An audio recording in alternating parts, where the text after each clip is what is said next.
If x equal to a bracket में theta minus sine theta and y equal to a bracket में 1 minus cos theta, then find dy by d x when theta equal to pi by 2। तो differentiation का हम ये question बनाने जा रहे हैं। हमारे पास ये और ये गिवन है और dy बाई डी एक्स भी निकालना है कब, जब थीटा की वैल्यू पाई बाई 2 हो तो इसे सॉल्व करते हैं। और तो यहाँ हमने गिवन लिख लिया है x equal to a bracket में theta minus sine theta, y equal to a bracket में 1 माइनस कॉस थीटा, दोनों का डिफ्रेंसिएशन करेंगे। तो differentiation with respect to theta, theta के रिस्पेक्ट में यहाँ डिफ्रेंसिएशन होगा, यहाँ भी डिफ्रेंसिएशन होगा थीटा के रिस्पेक्ट में। तो differentiation with respect to theta, theta के रिस्पेक्ट में डिफ्रेंसिएशन कर रहे हैं तो डी बाई डी थीटा दोनों जगह लग जाएगा। तो डी बाई डी थीटा यहाँ भी हो जाएगा, डी बाई डी थीटा इधर भी करना पड़ेगा, डी बाई डी थीटा और डी बाई डी थीटा। ठीक, यहाँ पर x इक्वल टू क्या है, x इक्वल टू है a theta minus sine theta और यहाँ पर y इक्वल टू क्या है a 1 माइनस कॉस थीटा। तो अब हम इसका डिफ्रेंसिएशन करते जाएंगे। a तो कांस्टेंट है, वैसे ही रहने वाला, d बाई डी थीटा अंदर गया तो d बाई डी थीटा इस थीटा का डिफ्रेंसिएशन होगा। देखो डिफ्रेंसिएशन में जो d बाई डी थीटा है या जो भी d बाई डी एक्स है वो डिस्ट्रीब्यूट हो जाता है, तो ये प्लस और माइनस में डिस्ट्रीब्यूशन लॉ को फॉलो करता है। तो ये इसके साथ भी हो जाएगा, माइनस करके d by d theta sine theta के साथ भी डिस्ट्रीब्यूट हो जाएगा।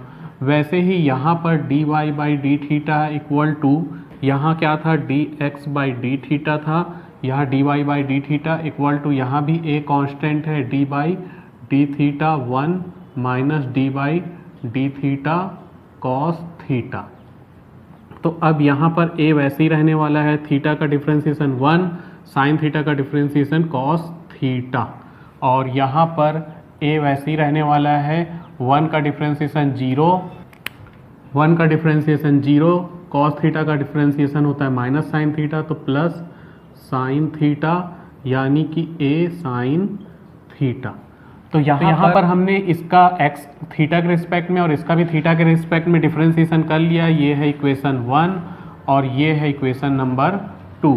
अब क्या करेंगे हम, इक्वेशन 1 को 2 से या 2 को 1 से, क्योंकि हमको dy बाई डी एक्स से आई है तो इक्वेशन 2 को 1 से डिवाइड कर देंगे। तो यहाँ लिख देते इक्वेशन 2 डिवाइड इक्वेशन 1।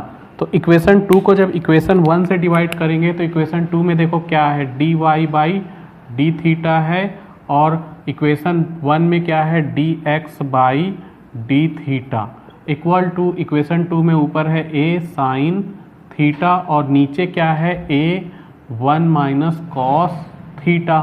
ठीक, अब क्या होगा, थीटा से ये थीटा कैंसिल हो जाएगा और डी थीटा से डी थीटा कैंसिल हो गया। तो हमारे पास बचेगा dy by d x equal to, dy by d x equal to sine theta upon sine theta upon में 1 माइनस कॉस थीटा, क्योंकि हमारे पास एक फॉर्मूला होता है साइन ए और कॉस ए का, ये फॉर्मूला हम यहाँ यूज़ करेंगे। यहाँ मैं लिख दे, यहाँ मैं फॉर्मूला बता देता हूँ, साइन ए इक्वल टू होता है 2 sine A by 2 into cos A by 2। ऐसे ही 1 माइनस कॉस ए का फॉर्मूला होता है 2 साइन स्क्वायर ए बाई 2। तो ये दोनों फॉर्मूले, ये जो फॉर्मूला है यहाँ और यहाँ यूज़ करेंगे। तो ये फॉर्मूला यूज़ होने के बाद ये हो जाएगा 2 sine theta by 2 into cos theta by 2। नीचे 1 माइनस कॉस थीटा को कुछ इस टाइप से लिख सकते हैं 2 साइन स्क्वायर थीटा बाई 2। अब जो कट रहा है काट देंगे, जैसे 2 से 2 कट जाएगा, एक साइन थीटा बाई 2 से एक साइन थीटा बाई 2 कट गया, तो हमारे पास बचेगा cos theta by 2 upon sine theta by 2। तो cos theta by 2 upon sine theta by 2 जो कि हो जाएगा कॉट थीटा बाई 2। ठीक, अब हमें dy बाई डी एक्स तो निकालना था, क्वेश्चन में बोला है find dy by d x जब theta equal to pi by 2 हो।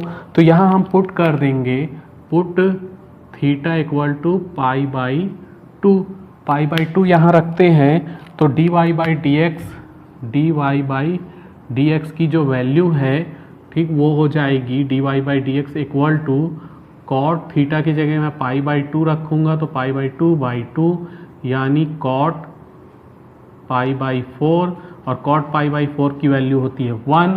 तो इस तरह से dy बाई डी एक्स जब थीटा की वैल्यू क्या है पाई बाई 2 है तो वैल्यू क्या आ गई 1। This is answer. तो इस क्वेश्चन का जो हमारा आंसर है वो ये है 1।